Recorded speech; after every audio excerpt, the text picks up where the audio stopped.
करुणी जतन कोणा कामाले धन। ऐसे जानता जानता ऐसे जानता जानता कार्य होत से निनता। प्रिया पुत्र बंधो नाही तुझयासी संबंधो। ऐसे जानता जानता कार्य होतो सी निनता। तुका मने का हरिबीन नाही सगा। ऐसे जानता जानता ऐसे जानता जानता कार्य होत सो निनता। विठ्ठला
माला कंधरं कन्यनेत्रं सदय धवलहासं विठ्ठलं चे पांडुरंगा करो प्रथम।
कोणा कामा आले धन। भगवान मारुतीरायाच्या सानिध्यात आई जगदंबेच्या पावन कुशीत 17वी पुण्यतिथी आणि त्या पुण्यतिथीच्या निमित्ताने आजची ही कीर्तनरूपी सेवा आहे। तद्वतच ज्यांच्या वतीने ही सेवा आहे ते श्री काशीनाथराव धोंडीरामजी इक्कर व विश्वनाथ काशीनाथराव इक्कर यांच्या वतीनं आज ही सेवा आयोजित केली गेलेली आहे। कारण 17वी पुण्यतिथी आहे। 2/5/2008 मध्ये त्यांना देवाज्ञा झाली होती आणि देवाज्ञा होऊन आज 17 वर्ष पूर्ण होत आहे आणि म्हणून 17वी पुण्यतिथी तत्प्रित्यर्थ निवडलेला हा जगद्गुरु संत श्रेष्ठ तुकोबारायांचा छोटासा अभंग विठ्ठला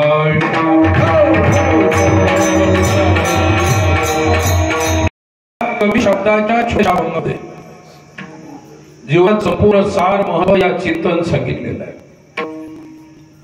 त्याचं चिंतन मृत्यूचं चिंतन गोष्टीचं चिंतन आपल्याला पाहायला मिळतं ऐकायला मिळतं. शास्त्र ही जन्मारायाचाच इतिहास सांगतात आणि मृत्यू होणाऱ्याचा इतिहास सांगतात. जीवाचा जन्म होतो त्याचा मृत्यू होतो. ईश्वर अविनाशी आहे आणि तो अविनाशी असल्यामुळे त्याचा केव्हाही अशा प्रकारचा मृत्यू होत नसतो. न जायते म्रियते वा कदाचित् नायं भूत्वा भविता वा न भूयः अजो नित्य शाश्वतोऽयं पुराणो न हन्यते हन्यमाने शरीरे. ईश्वर असं तत्व आहे की ज्याचा केव्हाही मृत्यू होत नाही.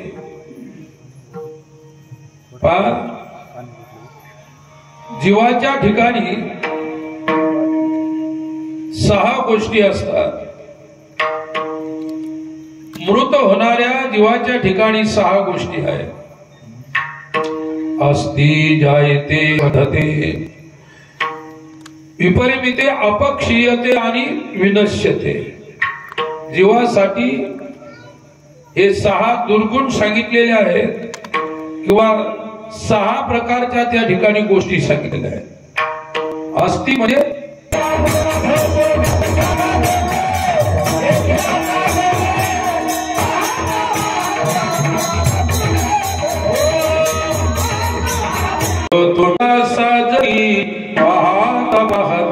मनान पुरे धने. योग्यांना दुर्लभ असणारा योगी म्हणजे 2 प्रकारचे असतात. एक हठ योगी असतो, एक राजयोगी असतो. हठ योगी हा अष्टांग योगाची साधना करतो आणि राजयोगाची ज्ञान साधना आहे. 2 गोष्टी असतात. यम आहे, नियम आहे, आसन आहे, प्राणायाम आहे, प्रत्याहार आहे, धारणा आहे, ध्यान आहे आणि समाधी. यम नियमापासून तर समाधी पर्यंत 8 पायऱ्या अष्टांग योगाच्या म्हणजे हठ योगाच्या आहेत. आणि ते हठ योग करूनही त्यांना जर देव मिळत नसेल, दुर्लभ आहे त्यांना. आणि आपल्याला साधारण बसता सुद्धा बरोबर येत नाही तर अष्टांग योग कधी करायचा? आपल्याला म्हटलं पाहिजे घंटाभर बसा एखादा आसनामध्ये, नाही अभ्यास. लक्षात ठेवा, अष्टांग योगाचा अभ्यास आहे. अष्टांग योगाचा अभ्यास संत तांबदेव महाराजांनी किती वर्ष केला? 1400 वर्ष हा अभ्यास केला तरी सुद्धा परमात्मा दर्शन नाही झालं. परमात्मा दर्शन नाही झालं आणि मोक्षही नाही मिळाला. म्हणून माऊलीनं हरिपाठात म्हटलेलं आहे, योगयाग विधी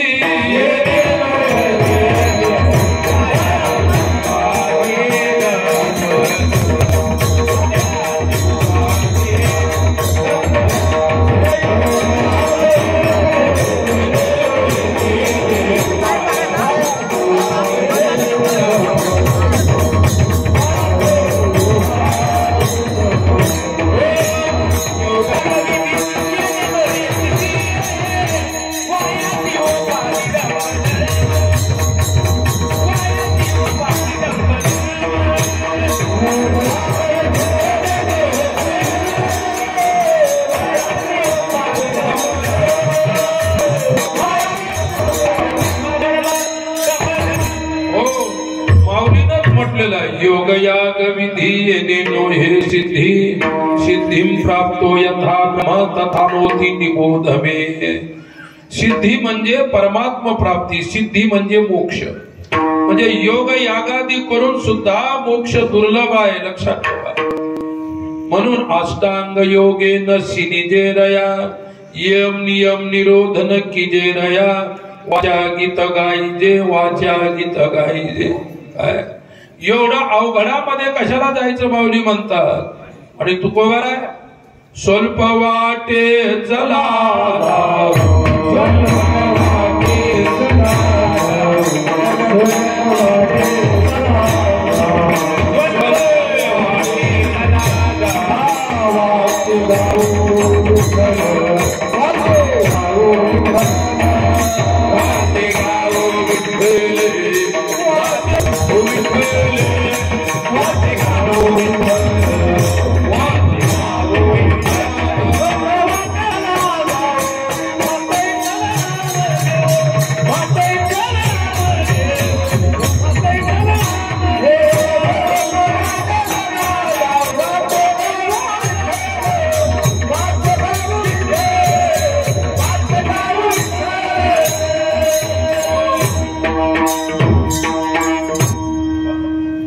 स्वल्प वाटे चला जाऊ वाचे गाऊ विठ्ठल.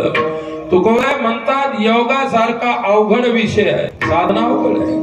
गीता काय सांगते क्लेशोधिकतरस्तेषा अव्यक्ता सत्तचेतसा अव्यक्ता हि गतिर् दुःखम देहवद्भिः एवाप्यते योगाची या वाटा निघाले का सुबटा तया दुःखाचा ती वाटा भागाला. मग एवढा मोठा कठीण योग प्राप्त करायचा आणि शेवटी दुःख भोगायचं. मोक्ष म्हणजे सुख, ईश्वर प्राप्ती म्हणजे सुख, परमार्थ प्राप्ती म्हणजे सुख. मग कठीण साधना करायची, दुःख प्राप्त करून घ्यायचं. म्हणून तुकोबारायांनी म्हटलं की स्वल्प वाटेला जाऊ, सोप्या वाटेनं जाऊन सोपी वाट हरिनामाची आहे.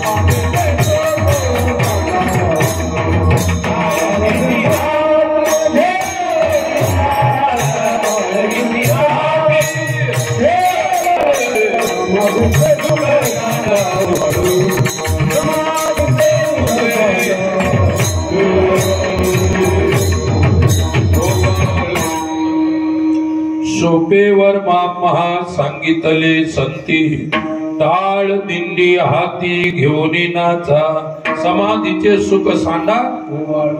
म्हणजे अष्टांग योग केल्यानंतर अष्टांग योगाचं फल समाधी आहे. आणि समाधी दोन प्रकारची आहे, संप्रज्ञा समाधी आहे, असंप्रज्ञा समाधी आहे. समाधी जोपर्यंत उत्थान होत नाही तोपर्यंत जग काही कळत नाही, आणि समाधीतून जागे झाले की पुन्हा ते चिलेपिले आहेत. म्हणजे एवढं करू नये, शेवटी आपण जिथल्या तिथं आलो. पण आपल्या वैष्णवाची अष्टांग योगाची समाधी नाही, भाव समाधी आहे. चालताना समाधी, बोलताना समाधी, भजन करताना समाधी, कीर्तन सांगताना अखंड समाधी. कबीर म्हणता लाग हो समाधी अखंड अपारा. एकदा समाधी लागली की तिचं उत्थान होत नाही, शेवटी तीच तो वैष्णव समाधी सहित भगवंतामध्ये विलीन होतो. एवढं मोठं श्रेष्ठत्व भजनामध्ये आहे, भाव समाधीमध्ये आहे. विठ्ठल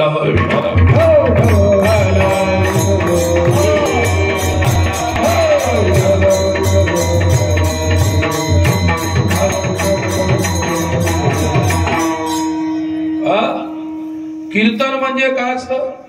कीर्तन म्हणजे चिंतन असतं, बरं का पंडित बा. काय कीर्तन म्हणजे हसी मजाक मोज मस्ती ते नाही कीर्तन. त्याला कीर्तनच म्हणता येत नाही, ते वारकरी संप्रदायाचा अपमान आहे एक प्रकारचा. लक्षात ठेवा, आपल्या पूर्वजांनी जी कीर्तन केली तशी कीर्तन केली तर त्याला कीर्तन म्हणतात.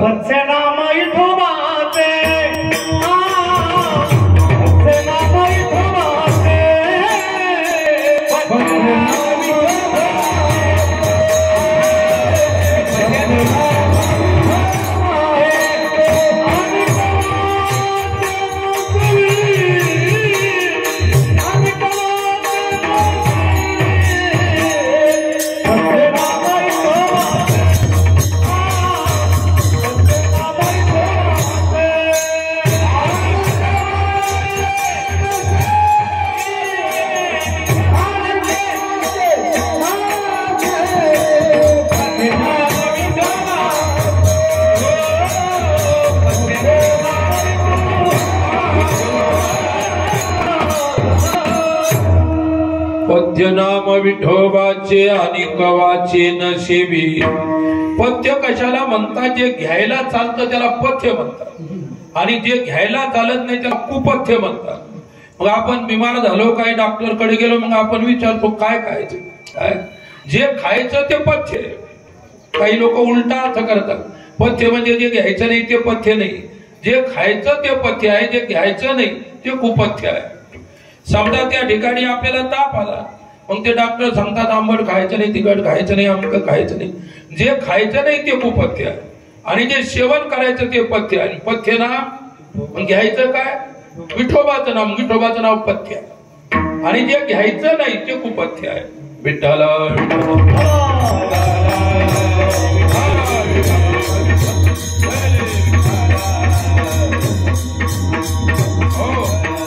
आपला विषय होता की योगाच्या अष्टांग योगापासून जे साध्य करायचं ते साध्य मिळत नाही. मग एवढा अवघड योग कशाला करायचा? हे बाबा सोप्यानं जर असेल तर अवघडात कशा शिरायचं? आपल्याला आपण ज्यावेळी पूजेला बसतो तर ते ब्राह्मण सांगतो की आता अंगावर पाणी शिंपडा म्हणजे शरीर पवित्र करून घ्या. 3 वेळा आचमन करा. केशवाय नमः, माधवाय नमः, नारायणाय नमः आणि पुन्हा एकदा पाणी घ्यायचं आणि गोविंदाय नमः म्हणून हात जोडायचे. मग काय म्हणतो की डोळ्याला पाणी लावा. कशाला? त्यालाही माहित नाही, लावणारालाही माहित नाही डोळ्याला पाणी कशासाठी लावायचं. आणि मग ते म्हणते डोळ्याला पाणी लावा आणि मग म्हणतो प्राणायाम करून घ्या. काय प्राणायाम म्हणजे काय? नाकाला बोट लावायचं, इकडच्या नाकात थोडं दाबायचं, पुन्हा सोडून द्यायचं. ऐकले? मग सरळ अशा प्रकारचा प्राणायाम होत असेल तर त्याला एक द्रविडी प्राणायाम आहे. म्हणजे हा प्राणायाम करण्याकरता हात मागून फिरून नाक धरायचं, त्याला म्हणतात द्रविडी प्राणायाम. ऐकले? एखाद्या वेळ हात त्या ठिकाणी खराब होऊन जायचा, मोडून जायचा. मग सोप्याला जर होत असेल तर इकडून घुमवायचं कशाला? त्याला फिरवायचं काय करायचं? तसं आपले संत आहेत, आपल्या वारकरी संप्रदायात आपल्याला अवघड काही नाही. सोप्यानं जर तुमचं साध्य देव ईश्वर मिळत असेल मग अवघडात कशाला शिरता? विठ्ठला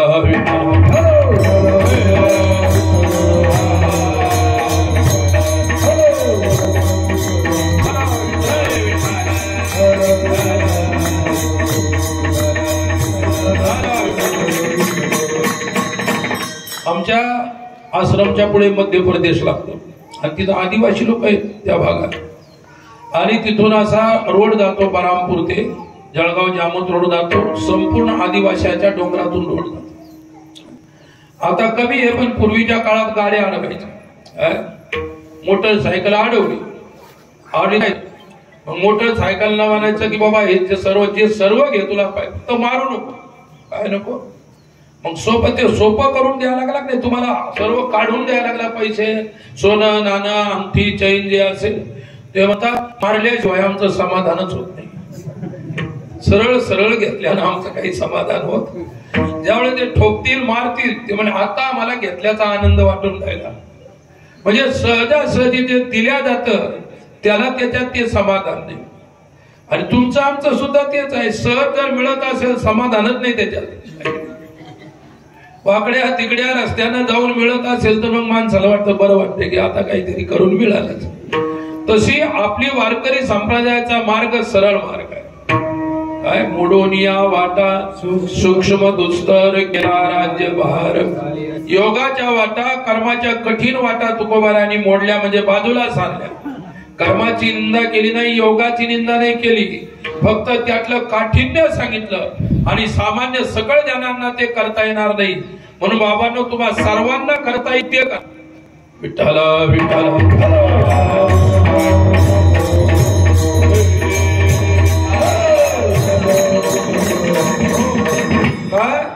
करा रे बापानो साधन हारी.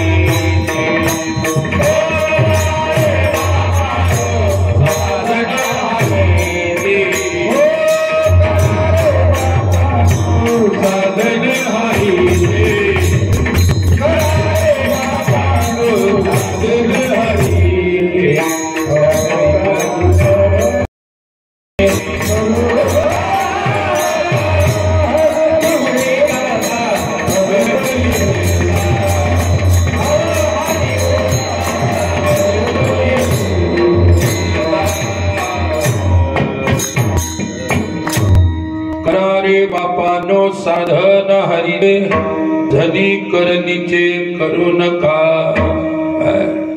करायचं असेल तर हरीचं साधन करा आणि ज्या साधनेनं काही मिळत नाही असे व्यर्थ साधन करू नका. काय तुकोबाराय म्हणतात मी सर्व करून पाहिलं पण मला समाधान नाही जात. विठ्ठला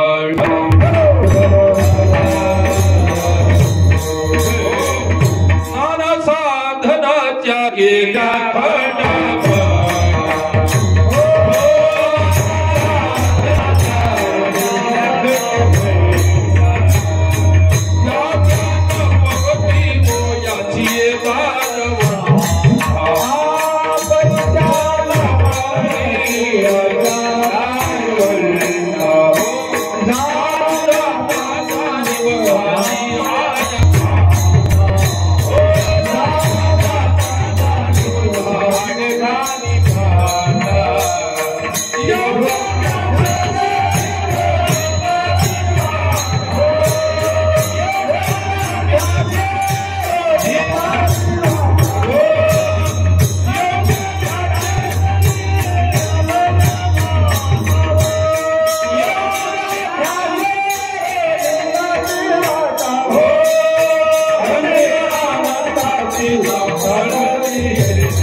तुकोबारायांनी म्हणतात मी अनंत साधन आचरण करून पाहिली परंतु नाना साधनाच्या केल्या खटपटा त्या नपवती ओ याची दारवंटा.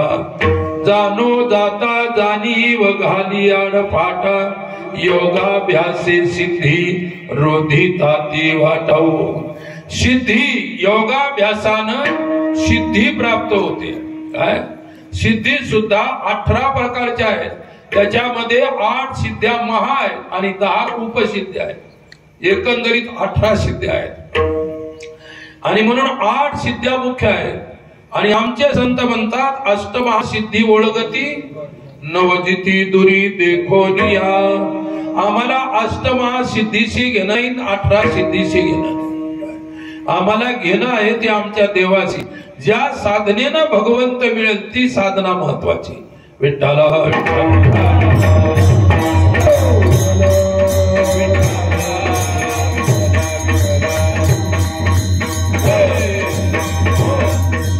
काय जे मिळवल्यानंतर कधी नष्ट होत नाही ते खरं आपलं वैभव. आणि जे नश्वर आहे ते मिळवल्यानंतर ते नष्ट होतं. म्हणून तुकोबारायांनी म्हटलं की आम्ही जे कधी नष्ट होत नाही त्या ऐश्वर्याला त्याला जतन करून ठेवलं अभंगाच्या पायद्यात. करुणी जतन करुणी जतन करुणी जतन करुणी जतन.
कोणी दतन कोणा कामाले धन.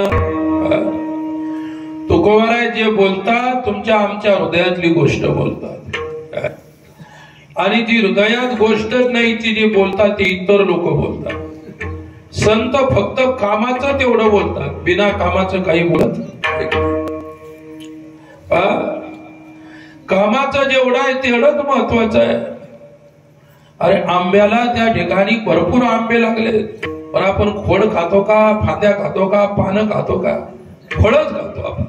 कारण वृक्षाचा सार फळ आहे. वृक्षाचा सार फळ आहे, तसा मनुष्य जीवनाचा सार परमात्मा आहे. सार सार सार विठोबा नाम तुझे सार, म्हणून शूलपाणी जपत से वारंवार. सत्य साच खरे, सत्य साच खरे.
नामी म्हणजे भगवंत. नाम सार आहे, नामी म्हणजे भगवंत सार आहे. आसार फलकट संसार, फलकट तो संसार, येथे सार भगवंत. येथे म्हणजे कुठे? या जीवनामध्ये, मनुष्याच्या जीवनामध्ये सार भगवंत आहे.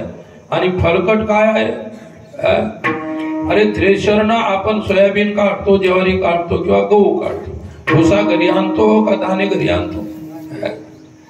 भुसा आणतो का पोत्यात भरून ते तिथं टाकून देतो? पाऊस यायचा असला तर झाकून ठेवतो, ते मशीनवारासाठी. म्हणून सार मनुष्य ग्रहण करत असतो. स्वाभाविक प्रत्येकाची बुद्धी सार ग्रहणाची आहे, परंतु अज्ञानामुळे आपण आसार संसार स्वीकारलेला आहे. आता इथं आपण इतके जण बसलो, संसारात किती संसारात नाही असे किती येतात? अरे सर्वच आपण संसारात आहे. कीर्तन सांगणाराही संसारात आहे, ऐकणारे सुद्धा संसारात आहे. संसारात नसतो ते आसनावर येऊन बसलोच नसतो मी. ज्याला त्या ठिकाणी कळालेलं आहे त्याला आसनावर येऊन बसायची काम नाही. गाडगे महाराज गावात आले, त्यांना अजून किसन भजनी मंडळ यायचं गरजच नव्हती. बाबा लगेच कीर्तन सुरू करत आले की लगेच कीर्तन सुरू झाल्यावर भजनी मंडळ यायचे पडत. मग पाकवादावाल्या तबलावाला जे काही असेल ते लोक पडत यायचे. बाबा आले की सुरू काय? गोपाला गोपाला देवकी नंदन गोपाला, गोपाला गोपाला देवकी नंदन गोपाला, गोपाला गोपाला देवकी नंदन गोपाला, गोपाला देवकी नंदन गोपाला, देवकी नंदन गोपाला, देवकी नंदन गोपाला, देवकी नंदन गोपाला, देवकी नंदन गोपाला.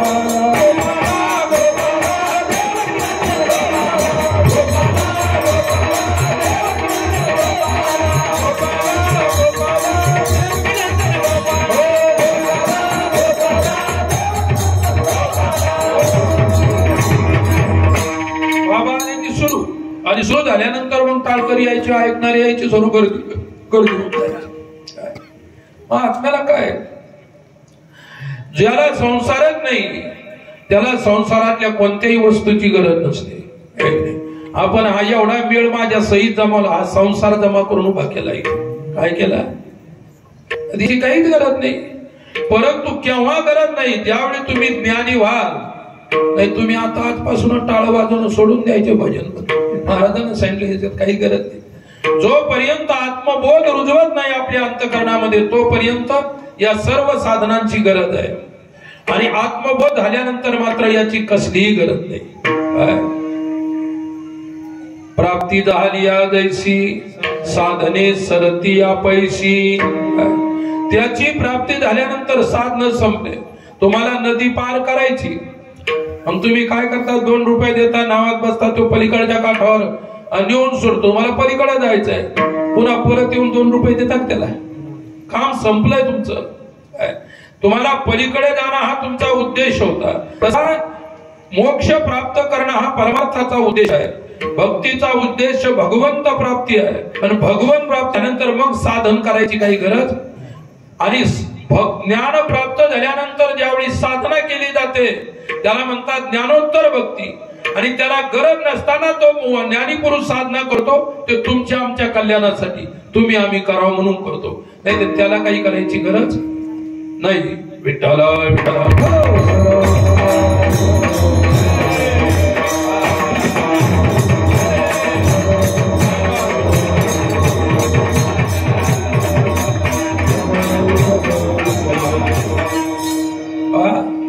परमार्थ ऐकायला सरळ वाटतो पण करायला अवघड आहे. असं आहे, ऐकायला सोपं आहे, सांगायला सुद्धा सोपं आहे. आम्हाला सांगणं सुद्धा कसं आहे, सोपं. ऐकणं सुद्धा सोपं आहे, पण करणं मात्र फार अवघड आहे. इथे तुकोबारायांनी करोनी जतन असा शब्द प्रयोग केलाय. आम्ही जतन केलं, पण करून जतन केलेलं आहे. बिना करता काही जतन होऊ शकत नाही. तुमच्या शेतामध्ये चांगली ज्वारी आली, पाखरं बसायला लागले, मग तुम्ही काय करता, कोफन घेता, नाही त्या डब्बा घेता, माळूचा करता, डब्याला वाजवत राहता. आता तर सोपं निघलं. मी तर एकदा तिकडं फिरायला गेलो बीड जिल्ह्यात, घाबरूनच गेलो. कॅशेट, अरे बापरे, अशी ओरडू लागली, म्हटलं आलंच काय. आणि मी जिकडं गेलो होतो तिकडच वाजू लागलं. एकटाच होतो, पुन्हा चांगलं 1 किलोमीटर गेलो होतो. काहीतरी त्यांना हे म्हटलंय, मी लगेच पटकन तिथं आटपून घेतो, लगेच आलो पडत. म्हणजे काहीतरी आहे दरीमध्ये. नाही म्हणजे महाराज काय नाही, ते काय नाही का, ते नीलगाई डुकर वगैरे येऊ नये म्हणून ती कॅशेट लावली जाते. अरे पण इतकी खतरनाक आवाजात ती कॅशेट, म्हणजे त्याच्याशिवाय डुकर ते हरणं ते घाबरतच नाही. ते तरी घाबरतात, पण माणूस इतके खतरनाक आहे, कोणत्याच आवाजात घाबरत नाही.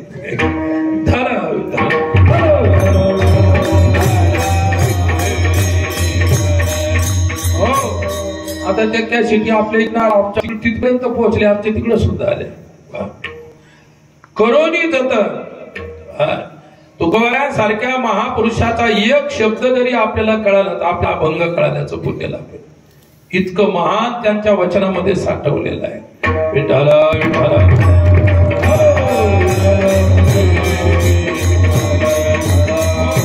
हिंदीमध्ये एक म्हण आहे, गागर में सागर.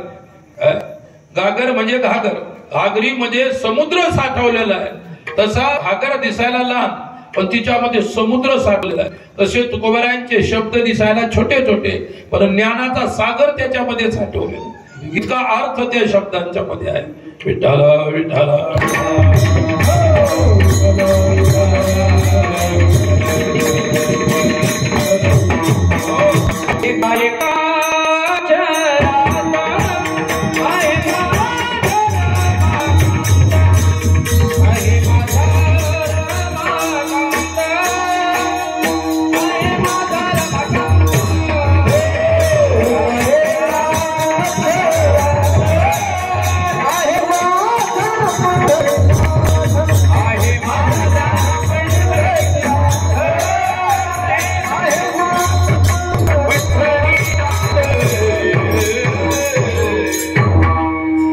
एका एका अक्षरात आहे माझा पंढरीनाथ. शब्द वेगळा, अक्षर एक असतं. क अक्षर आहे आणि काका शब्द आहे. काका काय, शब्द मोठा असतो, अक्षर लहान असतं. आणि अक्षरांच्या नंतर मग वर्ण आहेत, वर्णाच्या नंतर वेलांटी आहे, काना आहे, मात्रा आहे, अति सूक्ष्म सूक्ष्म असं आहे. मग एका एका अक्षरात जर पंढरीनाथ, पंढरीनाथ म्हणजे व्यापक सत्य ज्ञानंत गगनाचे, नाही रूप गुण वर देते तो हारे श्रीहरी, पाहिला डोळे भरी पाहता पाहणी तुरी सारोनिया, एवढा तो व्यापक आहे विठ्ठला।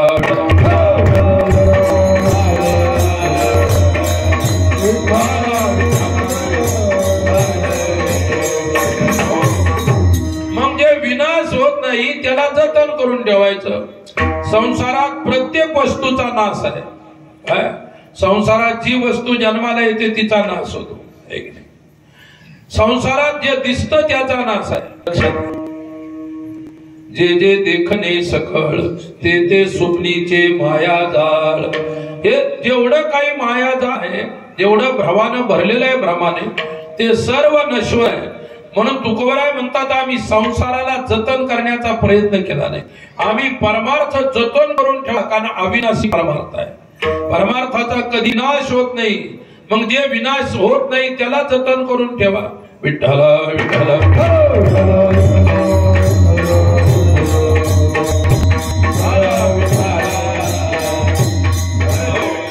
माझ्या अनुभवाची एक गोष्ट सांगतो। मी एका गावामध्ये राहत होतो आणि एक मातंग समाजाचा, मातंग म्हणजे मांग समाजाचा एक सद्ग्रस्त होता, फार सात्विक माणूस होता, धार्मिक होता।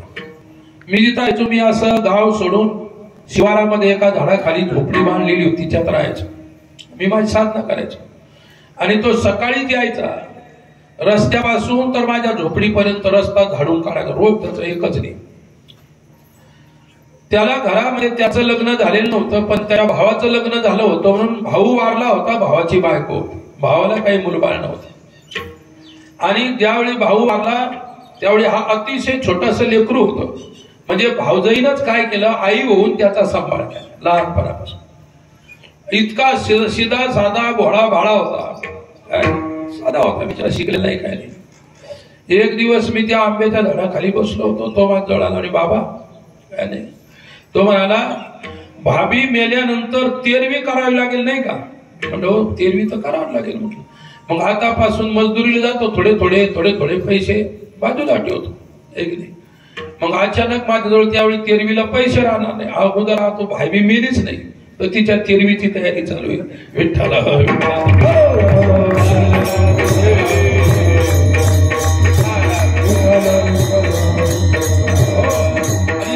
सुद्धा काही जतन करून ठेवलाय, घरात ठेवलाय, बँकेत ठेवलेला, याच्यासाठीच आहे। मी जे सांगतो त्याच्यासाठी, त्यावेळेस बँक नव्हती, आणि मग काय झालं, बँक होती पण मोठ्या मोठ्या शहरामध्ये। परिस्थिती अशी आहे, मी म्हटलं काय, कारण त्याची भाऊजाई म्हातारी झाली होती, काय तो म्हणाला भाभी जर मेली कोणाला पैसे मागता, त्यासाठी एक रुपया जमा करून ठेवतो। त्यावेळी 1 रुपया चालत होता, एक निळ्या रंगाचा 1 रुपया होता, आणि लाल रंगाची 2 रुपयाची नोट होती, 5 रुपयाची हिरव्या रंगाची नोट होती, आहे की नाही, आणि पुन्हा 10 रुपयाची होती, 20 रुपयाची होती, 50 रुपयाची, अशा नोटा होत्या पहिल्यापासून। मग 1 रुपया 2 रुपये पैशाला पैसे लावून 10ला 10, जास्त पैसे 1 रुपया झाला की कोणाला 10 रुपये द्यायचे, 10ची नोट घ्यायची, असे त्याने 50-50चे 100-100 रुपये, एवढं चांगलं बंडल जतन करून ठेवलं। आणि मग तो म्हणे ठेवावं लागेल, भाभीची तेरवी आली की खर्च करावं लागेल, तिला सर्व खर्च लागेल का नाही, म्हणून हो लागेल, मग काही हरकत नाही। मग एक दिवस भाभी वारली ती बाई, वारल्यानंतर मलाही खालं, आणि मग म्हणाला आता पैसे काढले चालतात बाबा, म्हटलं हो पैसे काढले चालतात म्हटलं, पण त्यानं पैसे कशात ठेवले, मिठाच्या गाडग्यात ठेवले, ते पैसे नोटा, असं मीठ ठेवायचं मोठं मडकं होतं, रांजण होता, त्याच्यात ठेवलं ते चोरांनी। सहसा मिठाच्या चोऱ्या पहिले चोर करत नव्हते, आता ते सांगता येत नाही विठ्ठला।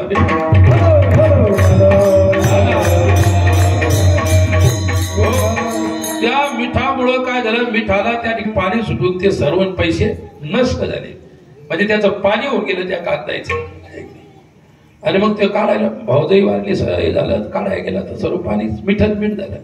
आला पुन्हा बोंबलत माझ्याकडे, बाबाजी असं असलं काय की नाही। म्हणलं आता मी काय करू, माझ्याजवळ पैसे नाही, त्याच्याजवळ राहिले नाही, जे होते तेही संपून गेले। म्हटलं आपण लोकांना सांगू बा थोडंसं द्या, त्याच्या घरी तू काम महिना धर काही कर। तो इतका रडायला लागला, मी इतके पैसे जमून ठेवले, काय जतन करून ठेवले, पण राहिले का? मग त्या जतन करून ठेवल्याला काय अर्थ आहे? आणि तुम्ही आम्ही सुद्धा इतके जतन ठेवले कदाचित किंवा ठेवले असतील, मेल्यानंतर आपले राहिले का? ते मेल्यानंतर आपले राहिले नाही. तुम्ही 10 लाख रुपये ठेवले बँकेत आणि मग पोरं काय म्हणणार नाही, बाबाचे त्याला त्या ठिकाणी सरनाट टाकून देऊ, बाबाचे पैसे. किती जतन संसार करून ठेवा, मुलं बाळ जतन ठेवा, बायको जतन करून ठेवा, शेती बाडी जतन करून ठेवा, धन द्रव्य पैसा आदला जतन करून ठेवा, काहीच राहणार नाही. ज्यानं जतन केलं तेच राहत नाही. देह जाईल जाईल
करोनी जतन कोणा कामा आले धन. किती जरी जतन करून ठेवलं तर शेवटी ज्याचं त्याला कामा येत नाही. बापाचं पोराला कामा येईल, पण बापानं जतन केलं, जिवंतपणी खर्च केला तर त्याच्या कामाचं, जिवंतपणी खर्च केला तर त्याच्या कामाचं, नाही त्यानं नाही केला तर पोराच्या कामाचं, त्याच्या कामाला येणार नाही. ज्यानं जतन करून ठेवलं अवघड आहे. त्याचं उदाहरण दिलं, कोणा कामा आले. रावणाजवळ किती धन होतं,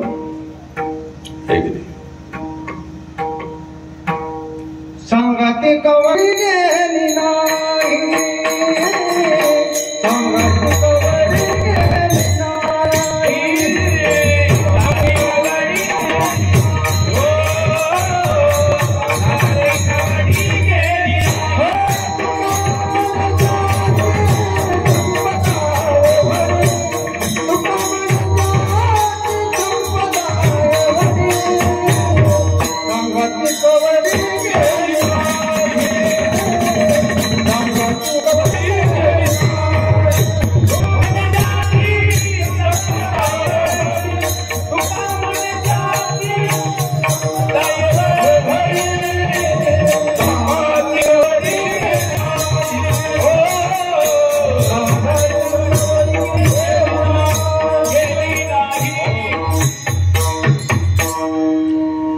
म्हणे जागी संपदा एवढी सांगा ते कवडी गेली नाही. केवढी संपत्ती? लक्ष घाले ते सोने आणि काशाची शुद्ध कांचनाची सप्तकोटी शुद्ध कांचनाची सप्तकोटी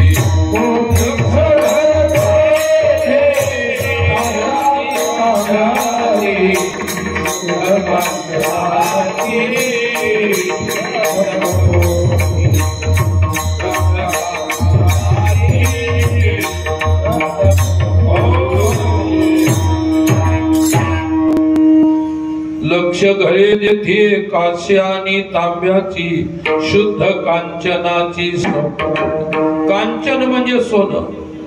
7 करोड घरं ज्याची सोन्याची होती आणि काशाची तांब्याची पितळाची तर सोडून द्या किती असतील. पण सांगा ते कवडी तुका म्हणे ज्याची संपदा एवढी केवढी. लक्ष घरे जेथे कांस्य आणि तांब्या शुद्ध कांचनाची सप्तकोटी. एखादं तरी पत्तर घेऊन गेला कारण त्याला शेवटी पत्रावर सुद्धा नेलं नाही. सोन्याची घरं असून त्याला लाकडाच्या तिवडी नेलं का नाही तेही माहित नाही. वा म्हणजे एवढं असूनही अरे तुमच्या जवळ किती नोटा जमा करून ठेवल्या शेवटी तुमची तिरडी नोटा बांधल्या जाते का पर्यंत नाही.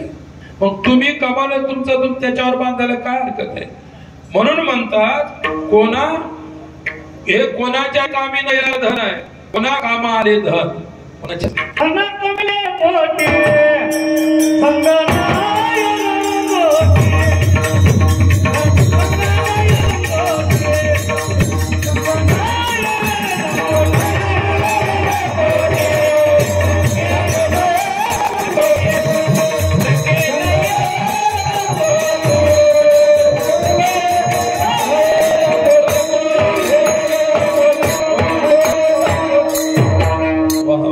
धन कमावले कोटी संग नेरे कोटी. काही बरोबर आणलंच नाही बरं का. पंडित बरोबर आणलं होतं का आपण काही लंगोटी आणली होती का? काहीच नाही. आपण सोबत आणलं असतं तर आपल्या सोबत आलं असतं. आपण सोबत काहीच आणलेलं नाही. जसे आलो तसं शेवटी त्या ठिकाणी जावं लागतं. कीर्तनकार एक उदाहरण सांगत असतात. सिकंदर नावाचा बादशाह होता. सिकंदर बादशाह त्याने संपूर्ण जग जिंकायचं स्वप्न पाहिलं होतं आणि सर्व जग जिंकत आला. फक्त भारत जिंकायचा होता आणि तो भारत जिंकू शकला नाही. शेवटी विठाला विठाला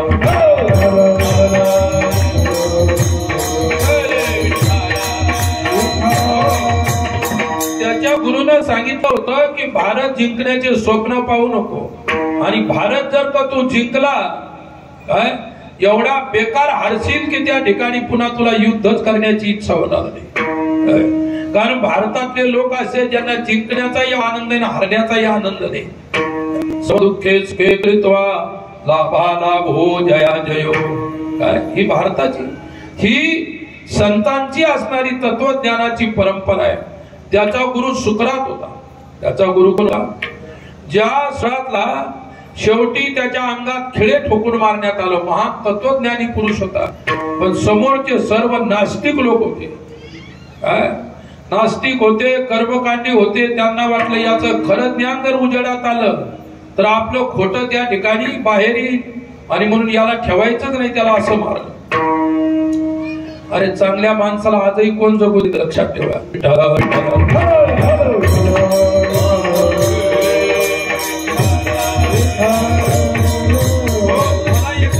एवढी रावणाची संपदा होती. सिकंदराची एवढी संपदा होती. जग जिंकलं त्याला. आणि शेवटी त्याने गुरुनं विचारलं बाबा तू एवढा मोठा बादशाह आहे शेवटी तुझी अपेक्षा काय आहे ते सांग. सिकंदराला तृप्ती झाली होती एवढं जिंकून. अनपेक्ष सुचिर दक्षो उदासीनो गतव्यता सर्वारंभ परित्यागी यो मद भक्त समे प्रिया दयाच्या ठाई पांडवा अपेक्षेना हिरगावा. त्याला काहीही प्राप्त करण्याची अपेक्षा नव्हती राहिली. गुरुजीनं म्हटलं काय सांग तुझी काय शेवटची इच्छा आहे. तो म्हणतो मी मेल्यानंतर ज्यावेळी मला त्याच्यावरती बांधल्या जाईल तिरडीवरती बांधल्या जाईल त्यावेळी दोन्ही हाताशी माझे मोकळे ठेवायचे. तर दोन्ही हाताला बांधायचे. गुरुने विचारलं असं का? जगाला हे कळायला पाहिजे गुरु महाराज एवढा मोठा बादशाह आला तरी काहीच घेऊन आला नव्हता आणि जातानाही काही घेऊन जात नाही. लेकरू जन्माला येतं त्यावेळी मुठ आवळलेले असतात आणि मरतं त्यावेळी बोट पसरून मरतात. आणलं सोबत काहीच नाही, मुठ खालीच होती आणि जाताना मुठ मोकळी करून गेला. मग तुमचा आहे का? कोणा काम आले धन? कोणाच्याही धन कामाला येत नाही. कामाला जो कोण येतं जे तुमचं असेल ते तुमच्या कामाला येईल, जे तुमचं नाही ते तुमच्या कामाला येईल. म्हणून आपुला तो एक देव करुणी घ्यावा ते देवी न जीवा सुख नव्हे. फक्त परमात्मा आपला आहे, त्याच्या व्यतिरिक्त आपलं काही नाही. विचारा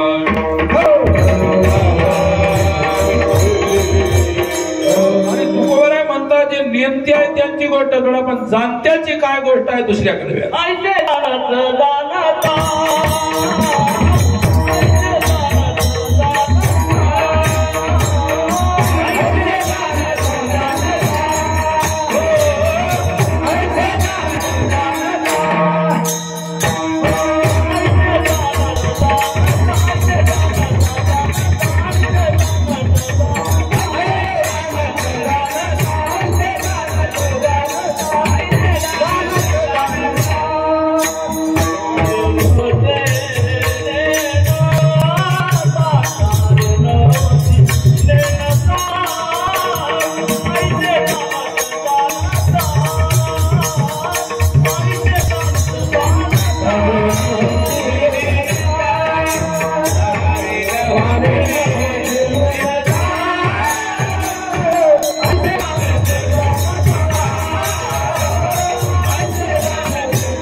जानत जानता कार्य होतसी नेनता.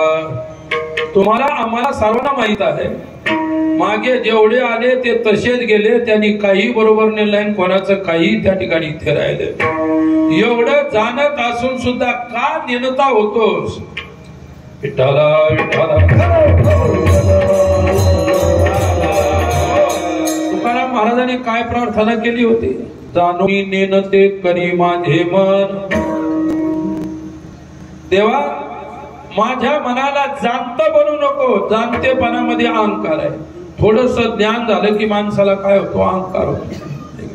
मग अज्ञानात राहायचं का? अज्ञानातही राहायचं नाही आणि ज्ञानाचा अहंकार करायचा नाही. काय? म्हणून ज्ञानाने अहंकारच मिटवायचा. म्हणून हा विचारोनी अहंकारो सांगितले मग अस्तीच वस्तू होईजे आपुली स्वस्ती सहजे आपण पे केली. विचाराने अहंकाराचा त्याग, अहंकाराची निवृत्ती झाल्यानंतर आपलं स्वस्ती म्हणजे आपलं कल्याण आपणच केलं असं माऊली म्हणतात. विठ्ठला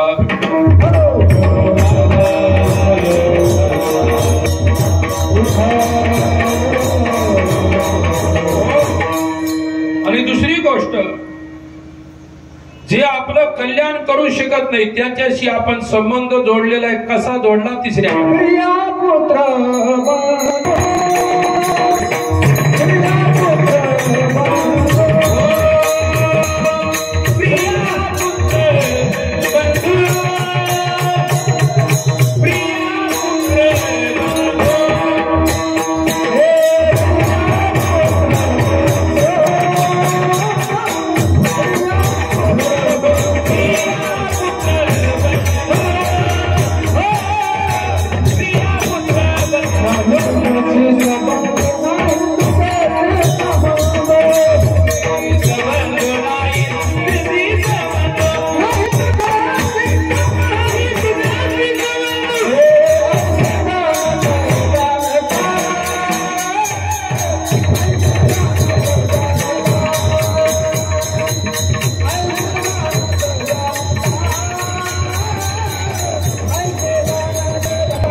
प्रिया पुत्र बंधू नाही तुदयासी संबंध हो विठोबा रघुमार.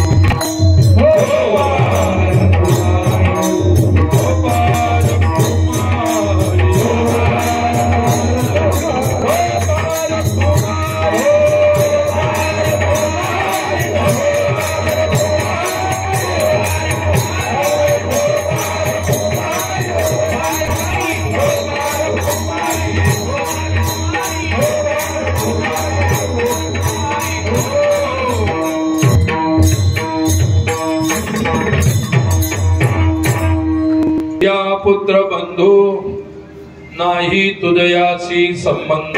तुकोबराय सांगतात बाबा, ज्याच्याशी तुला संबंध जोडायचा नाही त्याशी संबंध जोडून बसलेला आहे.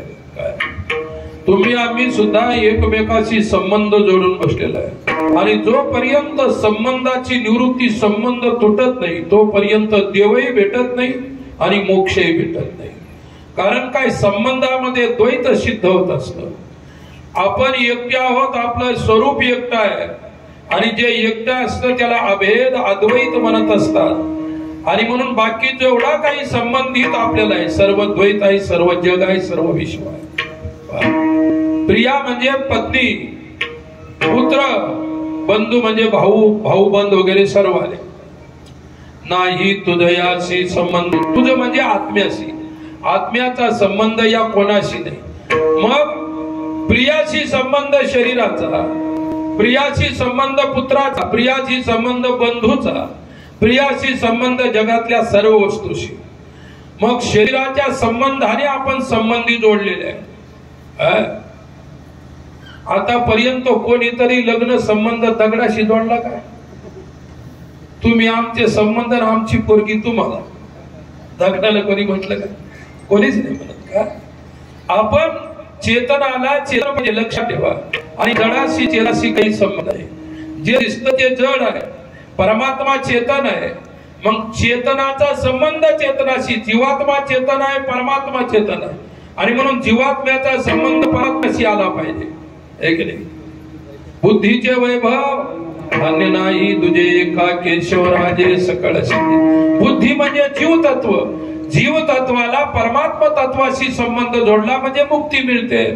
आपण जीव तत्वाने जड तत्वाशी, शरीराशी, शरीर पृथ्वी, जल, तेज, वायू, आकाश, पंचभूताशी संबंध जोडलेला आहे. मग आता कपडे कशाला नेसवता? दगडाला नेसवता का चेतनाला नेसवता? दगडाला कपडे नेसले. शरीर काय आहे? पृथ्वीचा भाग आहे, जड आहे, दगड आहे. जे दगडाला सजवणं चालू आहे. सकाळपासून स्नान केलं की 2 घंटे काय काही त्याच्यातच येत. अशा पुढं पाहून पाहून परेशान आहे. अरे आपण जडाला सजवत आहोत. सजवायचे, चेतनाला सजवायचं आहे. आणि चेतन कशाने सजवते? ज्ञानाने सजवल्या जाते, भक्तीनं सजवल्या जाते, हरिनामानं सजवल्या जाते. आणि आपण शरीराशी, शरीराचे संबंध जोडत असतो.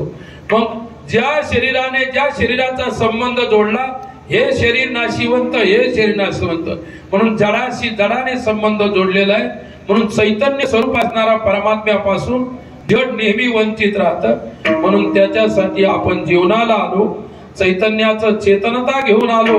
आणि आपली चेतनता शेवटी चैतन्य स्वरूपात लीन झाली पाहिजे. शास्त्र सांगते तत्रेव प्रविलीयते, जे आहे त्याच्यामध्ये लीन होणार आहे. लक्षात ठेवा. असा जो जाणतो तो ज्ञानी आहे. तुका म्हणे एका हरिविन नाही सखा. तुकोबराय शेवटी सांगतात अंतकाळीचा सोयरा तुका म्हणे त्वमेव माता च पिता त्वमेव, त्वमेव बंधु सखा त्वमेव, त्वमेव विद्या द्रविणं त्वमेव, त्वमेव सर्वं मम देव देव. पितामहस्य जगतो माता धाता पितामह, वेद्यं पवित्रम् ओंकार ऋक्षाम यजुरेव च.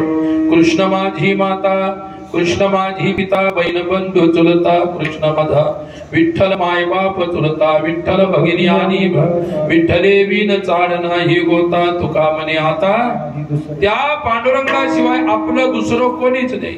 मग त्याला सोडून सर्व नाते संबंध आहेत का नाही? अण्णा, त्याला सोडून सर्व नाते संबंध जोडलेले आहेत. त्याच्याशी नातं जोडलं तर मग संसार कोणाशी नातं जोडायची गरज नाही. तुम्ही म्हणाले मग हे संसार चालेल कसा काय? अरे संसार संसाराला चालवत राहील, पण तुम्ही कशाला चालवण्याचा प्रयत्न करता? तुम्हाला माहित नाही, एक प्राणी असतो जंगलामध्ये, त्याला काय उद म्हणतात. पाहिलं का तुम्ही? उद काळंगाची मांजरी सारखा असते, शेपूट असते अशी. ते काय करतो, मेलेलं माणूस का गाडलं त्याला उकरून काढतं आणि पायाचे आपले मनगट आहेत त्याला 2 पायात धरतो, इथं आपले खांदे धरतो 2 पायात आणि असं ताणतो त्याला उभं करतात. ते मेलेल्या माणसाला उभं करतो आणि मग त्याच चालवतं त्याला. कोणाच्या घरचं मेलं त्याच्यात पुढे जर चालवत आलं ते जिवंत राहील का? ते चालवलेलं मी स्वतः पाहिलेले म्हणून सांगतो, नुसतं पाहिलं नाही. त्या उदाहरण ते मेलेलं माणूस आणलं आणि मी समोरून येत होतो, मी प्रत्यक्ष पाहिलं आणि ते माणूस आपल्या ओळखीचं, कालच त्याला गाडलं होतं खाली जमिनीत. अरे म्हटलं तो माणूस काच काय, आणि ते दिसत नाही, ते छोटासा प्राणी असतो, इतकी ताकद असते मेलेल्या माणसं चालवतं ते असं स्प्रिंग सारखं चालवतं काय. अरे असं माझ्या जवळ जवळ आलं काय, पण मला काही त्याची भीती नाही वाटली, कारण माझं एक आहे, मला आजपर्यंत भूताची भीती वाटली नाही, तर माणसाची वाटेल का? जिवंत आहे, आपण एकमेकाशी बोलतो चालतो, घाबरतो की एकमेकाला, आणि तेच आपल्यातलं एक मेलं की आपल्याला त्याची भीती वाटायला. त्यात बदल काय झाला सांगा? उलट ते दगड होऊन पडलं, जड झालं. आता ते काय थापड मारणार आहे का, शिव्या देणार, मग त्याला त्याचीच भीती वाटते. आला असं माझ्या समोर, त्यानं काय केलं, वडाची अशी फांदी होती, जुना वड होता, त्या वडाच्या फांदीवर नेलं त्यानं, चढवत असं आणि फांदीवर नेऊन तिथं टाकून दिलं, असं काढून घेतले ते हात. माझ्या जीवनात मी पहिलीच गोष्ट पाहिली. मग नंतर मी माझ्या झोपडीवर आलो, लोक भेटले, म्हणलं का असं असं काही असतं का? तेव्हा एवढं असतं होत, तुमच्या इकडे असं प्रत्येक ठिकाणी असतं. झाडाच्या ढोलीमध्ये राहतो, झाडाचं जे हे असतं ना, पोकळ झाड, त्याच्यामध्ये जास्त राहतो. म्हणून मला सांगायचं, जडाला चालवतं पण ते चेतन आहे की नाही? ते प्राणी मेलेला आहे का? मेलेला नाही. मेलेल्या माणसाला, माणूस मेल्यानंतर जड आहे, जिवंतपणी सुद्धा शरीर जड आहे, पण आतली चेतना आपल्याला चालवते. मेल्यानंतर काय चापलून पाहता, थंड पडलं का? मेल्यानंतर छातीला हात लावून पाहता, नाडी पाहता, नाडी चालते की नाही, थंड पडलं का? बर्फासारखं थंड पडलं, समजा गेलंच, उचला. तर परिस्थिती ही आहे. तुकोबाराय म्हणता, तुका ने एका हरिविन नाही सका, आपला खरा सखा खरा मित्र. सखे धीमतवा प्रसभम यदुक्तम, हे कृष्ण हे यादव हे सखेती, मया नता महिमानं तवेदम, मया भ्रमादात प्रणयेन वापी. गीता सांगते की जीवाचा सखा परमात्मा आहे. जीवाचा खरा सखा कोण आहे? मग ज्याने आपल्या जीवनात खरा सखा जोडला त्याचं आत्महित आत्मकल्याण होतं. अशा प्रकारे संपूर्ण अभंगाचा कडव्या सहित तुम्हाला अर्थ सांगितला. वेळ संपलेला आहे. शेवटचे 2 शब्द, विठ्ठला विठ्ठला.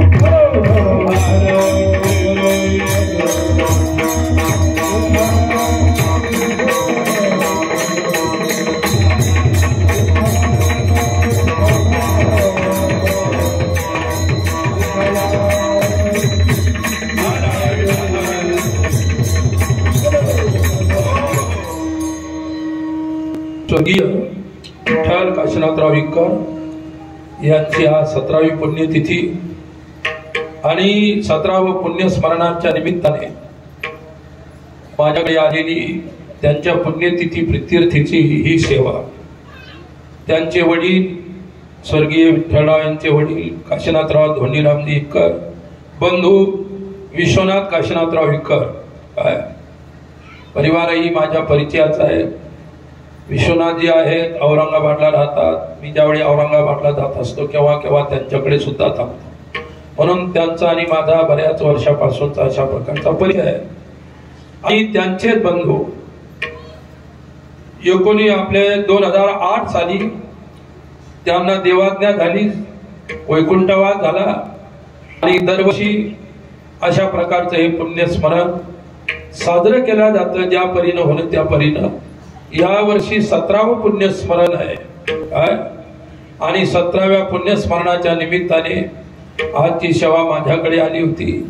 ज्यांचं आपण पुण्यस्मरण करत आहोत, पांडुरंगाला एकच प्रार्थना करेल की पांडुरंगा, ज्याचं पुण्यस्मरण होत असतं, अर्थात ज्याच्या नावाने अन्नदान होतं, ज्ञानदान होत असतं, कोणत्या न कोणत्या किंवा वर्तमान जन्मातलं जे काही पुण्य असेल त्या पुण्याचा हा परिपाक आहे. आणि म्हणून त्या पुण्याशिवाय हे घडणं शक्य नाही. म्हणून ज्यांचं पुण्यस्मरण, ज्यांची पुण्यतिथी आपण आज साजरी केली, पांडुरंगाच्या चरणी एकच प्रार्थना आहे की देवा पांडुरंग, जे पुण्य त्यांनी केलं असेल त्या पुण्यानुसार तुझ्या चरणाशी त्यांना जागा दे. स्वर्गीय विठ्ठल विकर यांना तुझ्या चरणाशी जागा दे. त्याचं आत्मकल्याण कर, त्यांना सद्गती प्रदान कर। काय मी हे म्हणणार नाही की त्यांच्या आत्म्याला शांती लाभो, आत्म्याला कायमची शांती लाभलेली, आत्म्यासाठी शांती मागण्याचं काम नाही, पण प्रथा आहे म्हणण्याची। काय म्हणण्याची? त्यांच्या आत्म्याला शांती लाभो। त्याचा अर्थ हाच आहे की त्यांच्या जीवात्म्याला शांती लाभो। कशाला शांती लाभो? मूळ आत्म्याला शांतीचा काही संबंध नाही, परंतु जो जीवात्मा आहे, ज्या शरीरामध्ये राहून ज्या जीवात्म्याने संसार केला, आयुष्य जगलं, त्या जीवात्म्याला परमशांतीचा लाभ म्हणजे मोक्षाचा सद्गतीचा लाभ हो, अशी त्या ठिकाणी स्वर्गीय विठ्ठलीकर यांच्या करता पांडुरंगाला प्रार्थना करतो। आणि जरूर पांडुरंग हाक ऐकून त्यांचा आत्महित आत्मकल्याण केल्याशिवाय राहणार नाही। परिवाराच्या वतीनं त्यांच्या नावे अन्नदान करत आहेत, म्हणून परिवारालाही धन्यवाद देतो, सोबतच भगवंताच्या तर्फे अनंत आशीर्वाद देतो। काय तुमचा भाऊ किंवा त्या ठिकाणी कोणाचा लेक आहे, कोणाचा भाऊ आहे, आपल्याला सोडून गेल्यानंतर त्यांचं स्मरण करणं आपल्या परिवाराचं कर्तव्य असते। आपल्या वंशातला कोणी ज्यावेळी आपल्याला सोडून जातो त्याचं कल्याण व्हावं या हेतूनं आपण जे काही पुण्य कर्म करत असतो, त्यापैकी आजचं केलेलं कीर्तन रूपी व अन्नदान रूपी पुण्य कर्म आहे। या दोन्ही फलाचा लाभ स्वर्गीय विठ्ठलीकर यांना हो, अशी सुद्धा पांडुरंगाच्या चरणी प्रार्थना करतो। अभंगाचा अर्थ संपलेला आहे, कीर्तनाची वेळही संपलेला आहे, पण आता माऊलीचं भजन शेवटची चाल होईल। शेवटच्या चालच्या नंतर कीर्तनाचा समारोप। ज्ञानेश्वर माऊली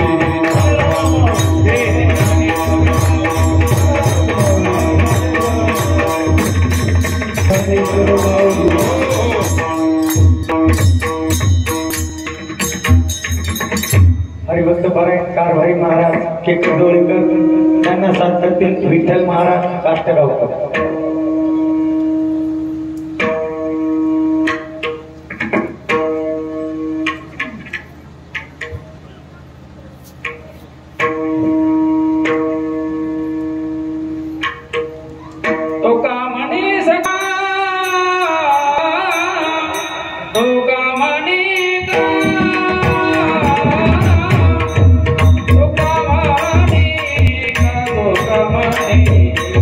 Come on.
सूचना आहे, दिनांक 9 मे ते 24 मेच्या दरम्यान गुरुदेव आश्रम पळसखेड येथे बाळांचं संस्कार शिबिर व वारकरी सदाच्या नियमाप्रमाणे शिबिर होणार आहे।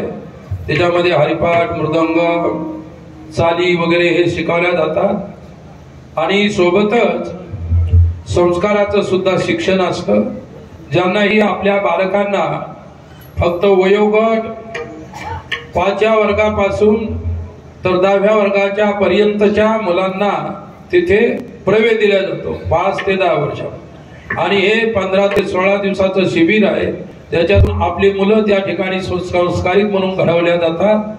ज्यांनाही ठेवायचं असेल तेवढे दिवस त्यांनी गोपाळ महाराजांचा नंबर किंवा आश्रमाशी संपर्क करून आपण आपल्या मुलाची नाव नोंदणी तिथं करू शकता। 4-5 दिवस राहिल्यानंतर मुलं संपूर्ण झाल्यानंतर तिथं 100 ते 200 मुलांचा प्रवेश असतो। आपल्याही मुलांना तो लाभ व्हावा, ज्याला इच्छा असेल त्यांनी करू शकता। आज स्वर्गीय विठ्ठल काशीनाथराव विकर स्वर्गीय यांच्या स्मृतिप्रित्यर्थ अनाथ बालकांना त्यांचे बंधू विश्वनाथ काशीनाथराव विकर यांच्यातर्फे वस्त्रदान सुद्धा अनाथ मुलांना केलेले आहे। आश्रमावरती 20 ते 21 अनाथ मुलं आहेत, त्यांच्यासाठी त्यांनी वस्त्रदानही केलेलं आहे। म्हणून ही सूचनाही संपलेली आहे आणि झालेली सेवा ज्यांचं पुण्यस्मरण आपण साजरं केलं त्यांच्या पुण्यस्मृतीतून पांडुरंगाच्या चै समर्पित। विठ्ठल जय जय विठ्ठल, जय विठ्ठल जय जय विठ्ठल, जय विठ्ठल जय जय विठ्ठल। हा बोलिलेले पुढे विठेवा पुढे, हरी नाजी उरारिला हाती कारम्या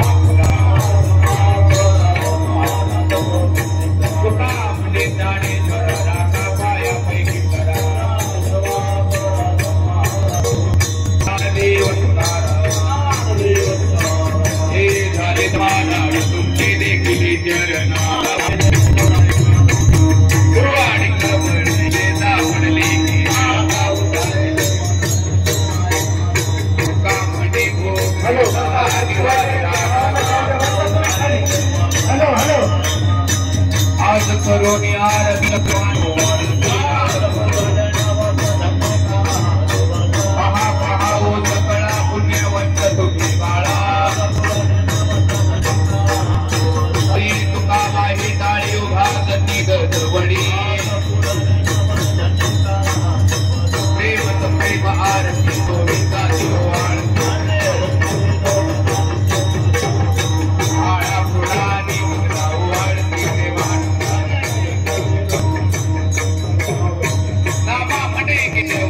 पुणे